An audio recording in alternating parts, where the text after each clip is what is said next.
Somajiguda press క్లబ్లో ఈరోజు సర్పంచులు ఆత్మహత్యలు ఆపండ్రి అని చెప్పేసి అయ్యా గౌరవనీయులైనటువంటి ముఖ్యమంత్రి రేవంత్ రెడ్డి గారు అంటూ ఫ్లెక్సీని పెట్టి ఇక్కడ ప్రెస్ మీట్ అయితే నిర్వహించారు. ఈ యొక్క ప్రెస్ మీట్లో భాగంగా మనతో పాటు నడికుడ గ్రామానికి చెందినటువంటి సర్పంచ్ మాజీ సర్పంచ్ అన్న కూర రవీందర్ గారు మనతో పాటు ఉన్నారు. వారిని అడిగి తెలుసుకునే ప్రయత్నం చేద్దాం. ఈ యొక్క ప్రెస్ మీట్ యొక్క ముఖ్య ఉద్దేశం ఏంటి, ఏంది, మీరేం చెప్పాలనుకుంటున్నారు ఒక రాష్ట్ర ముఖ్యమంత్రికి?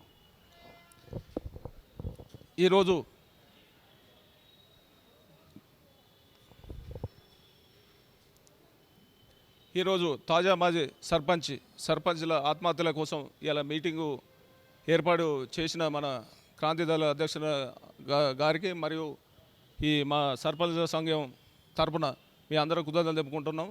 ఈరోజు వాస్తవంగా మీ అందరం గత మాజీ సర్పంచ్లం ఇలా ప్రభుత్వం ఏర్పడిన తర్వాత 2 సంవత్సరాలు అవుతుంది. 2 సంవత్సరాల నుండి అగిస్తాడు అనే ఒక నమ్మకంతో పోయాను.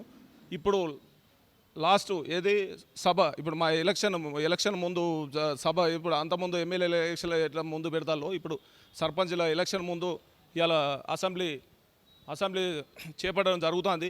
ఈ అసెంబ్లీ చేపట్టి ఎలక్షన్ పోతే మా బిల్లులు రావనే ఉద్దేశంతో ఇలా మా ఆత్మహత్యలనే శరణ్యమనే విషయంలో ఇలా ముఖ్యమంత్రి మా గోడు తెలియజేయాలని మీ ప్రెస్ ద్వారా మేము వేడుకొని రావడం జరిగింది. మాది నడిగూడ విలేజ్. నడిగూడ నా ఒక్క గ్రామానికే నేను 50 లక్షల రూపాయలు ఇలా పెట్టుబడి పెట్టి ఇలా రైతు వేదికలే కానీ, శ్మశాన వేదికలే కానీ, డంపింగ్ యార్డ్లే కానీ, సీసీ రోడ్లే కానీ, మా లైటింగ్సే కానీ ఇవన్నీ పెట్టి ఇలా మనూరు మనబడిలో భాగంగా ఆ డబ్బులు పెట్టుకుంటూ ఇలా గత ప్రభుత్వం దాదాపుగా 4 సంవత్సరాల నుండి డబ్బులు ఇచ్చుకుంటూ పనులు చేయడం జరిగింది. ఒక 6 నెలల పరిస్థితుల్లో మమ్మల్ని కొంచెం ఇబ్బంది గురి చేయడం వల్ల ఇలా పెండింగ్ బిల్లులు రాక ఆ రాని ఎడల అప్పుడున్న ప్రతిపక్ష నాయకుడు పిసిసి అధ్యక్షుడు రేవంత్ రెడ్డి గారు, ఇప్పుడు ఉన్న కాంగ్రెస్ ప్రభుత్వం ముఖ్యమంత్రి ఆ రోజు అన్నది ఏమందంటే, ఇవాళ మీ బిల్లులు ఇవాళ గత ప్రభుత్వం మీరు ఇస్తలేరు, మీరు రోడ్ల దగ్గర రండి, ధర్నాలు చేయండి, మంత్రులను చొక్కా పట్టి గుంజండి, మీకు బిల్లులు రావు, మా ప్రభుత్వం వస్తే ఇస్తామని చెప్పిన ముఖ్యమంత్రి 2 సంవత్సరాలు గడిచిపోయింది. కనీసం మాకు ఇప్పటి వరకు రూపాయి ఇవ్వకుండా, బిల్లులు ఇవ్వకుండా, ఏదనంటే మా సర్పంచ్ లేరు, మేము బిల్లులు ఇవ్వలేము, మా అంతకుముందు ఉన్న ప్రభుత్వం ఏంటండి. మరి అంతకుముందు ప్రభుత్వంలో మేము పనిచేసిన బిల్లులు ఈజీఎస్ కేంద్రం నుంచి వచ్చే బిల్లులు ఇచ్చిండు కదా, అదే మన కేంద్ర ప్రభుత్వం మోడీ గారు, వాళ్ళు అట్లా లేరు కదా.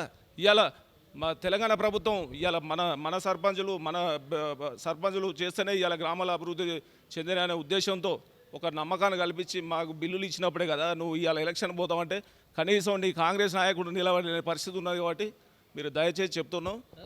ఒక విషయం చెప్పండి, ఇప్పుడు ఈ మీ యొక్క గోడుని ప్రభుత్వం పట్టించుకోకపోతే రానున్న రోజులు ఎలాంటి కార్యక్రమాలు చేయాలనుకుంటున్నారు?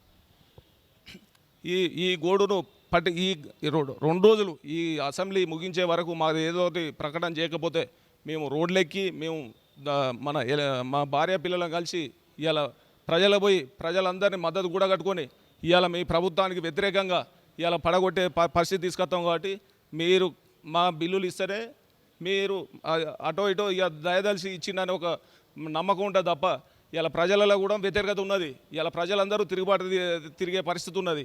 ఇలా ఇంత అభివృద్ధి చేసిన సర్పంచ్లకే బిల్లులు ఇస్తాయంటే ఇవన్నీ ఏం డబ్బులు, ఇవన్నీ ఏం చేస్తా అంటూ ఇప్పుడు ఏం అభివృద్ధి జరుగుతుంది అనేది ప్రజలకు వెళ్ళిపోయింది. కాబట్టి సీఎం రేవంత్ రెడ్డి ఏమంటున్నాడు అంటే, గతంలో ఉన్నటువంటి సర్పంచులు అవినీతికి పాల్పడ్డారు, అందువల్ల వాళ్ళని బిల్లులు ఇవ్వట్లేదు, దానివల్లనే జాప్యం జరుగుతుందని చెప్పేసి కూడా చెప్తున్నటువంటి పరిస్థితి. మీరు అవినీతికి పాల్పడ్డారా? అలాంటి ఏమన్నా? ఇప్పుడు మేము అవినీతి పాల్పడడానికి గత సంబంధిత శాఖ అధికారులు ఉంటారు.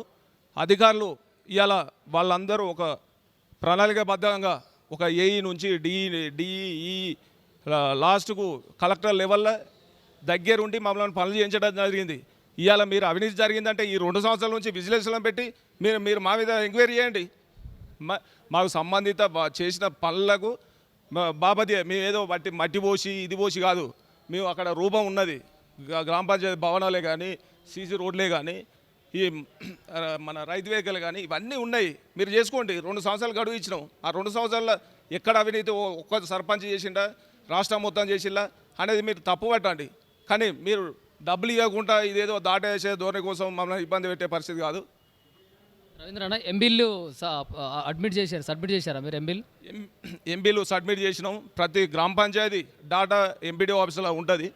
ఎంపీ నంబర్తో సహా ఏది ఎంత రావాలని ఉన్నది. ఎంబీలు సబ్మిట్ చేసినప్పుడు అధికారులు ఏమన్నారు?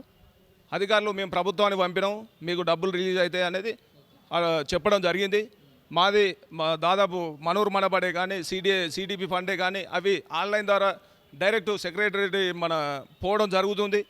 ఆ టోకెన్లు ఇచ్చి దాదాపు 2 years అవుతుంది. టోకెన్లు ఇచ్చి ఇప్పటి వరకు మాకు రూపాయి ఇవ్వకుండా బడా కాంట్రాక్టర్లకు కమిషన్లు ఇచ్చి వాళ్ళ ద్వారానే పోతానే తప్ప మాకు చేసిన పనులకే బిల్లులు రాక అప్లపాలైనాం.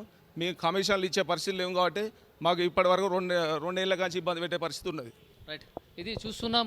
నడికుడ గ్రామానికి చెందినటువంటి మాజీ సర్పంచ్ రవీందర్ గారి మాటల్లో వారికి ఎంతో బిల్లులు రావాల్సిన పెండింగ్ బిల్లులు దాదాపుగా 50 లక్షల రూపాయల దాకా రావాల్సిన ఉంది. మాకు తక్షణమే ఆ యొక్క పెండింగ్ బిల్లుని మాకు అమలు చేయాలి, పెండింగ్ బిల్లు వచ్చేటట్టుగా ప్రభుత్వం చర్యలు తీసుకోవాలని చెప్పేసి కూడా చెప్తున్నారు. వారు ప్రభుత్వానికి కూడా 2 రోజుల వ్యవధి ఇస్తున్నారు. లేదంటే తర్వాత మేము రాష్ట్ర వ్యాప్తంగా ఉన్నటువంటి సర్పంచులందరూ కూడా మూకుమ్మడిగా మేము రోడ్ల మీదకి వచ్చి కుటుంబ సమేతంగా వచ్చి రోడ్ల మీద మా యొక్క నిరసన వ్యక్తం చేస్తామని చెప్పేసి కూడా ప్రభుత్వాన్ని హెచ్చరిస్తున్న పరిస్థితి. చూస్తున్నటువంటి కెమెరామ్యాన్ రవితో నేను మీ గంగాధర్, స్టూడియో 18 న్యూస్.